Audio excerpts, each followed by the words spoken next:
All right, so the other problem again is distributed property, and we haven't had anything solidified in our notes, so I wanted to make sure we did that. So the top part is pretty much just different ways of looking at distributed property, different ways of doing it, so that whatever strategy works best for you, you can decide. I keep telling you, I don't really care how you do it. I don't want to be the teacher that says you need to do this way. You just have to make sure that your strategy works every single time and it's a correct strategy, just not a, you get lucky sometimes. Okay. So in this one, they actually do that rainbow on the bottom instead of the top, but you still get the same answer. A times B plus A times C, which obviously equals AB plus AC. Okay. For the second one, this is called the box method. So you can see they took a rectangle. Because there are two terms in here, they split it into two terms. They brought down each term separately, and then they just multiplied. And then they brought down their answer.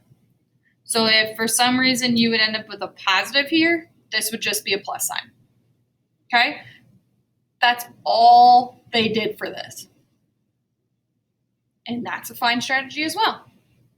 Now the last one is our normal rainbow. This is the one that you saw when we did our groups and our stations the other week. So it's your rainbow on top. It's 3 different examples, but this is still 5x plus 10. This is still 15x, and there are 2 x's there, plus 30x. You still have 15x squared, 10x, and 30.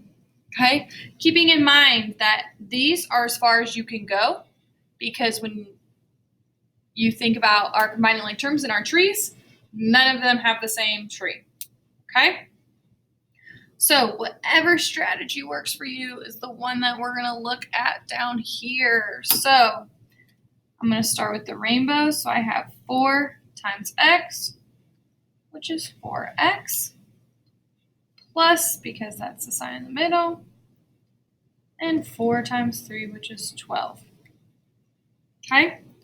Now, if you are a person that strategy isn't working for, we can also try one of the other strategies. So another one that you actually don't see up there is circling each term. That way you have the sign. And then in this case, I have a negative times 9, which is negative 9. I have a negative times negative 3x, which is positive 3x. Okay? Or I could do the box method.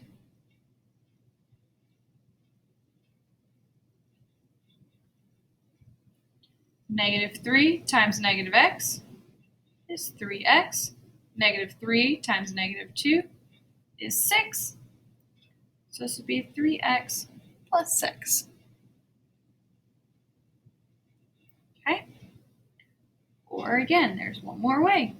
We could do 2 times negative 2, times negative 3x, which is positive 6x. Bring my minus sign over. Negative 2 times 6x is negative 12x. Just like before, I can change these both to positive, or I could just make it one big positive sign. That's 6x plus 12x, 18x. Okay, so try and do the bottom 4 on your own, and then let's check them.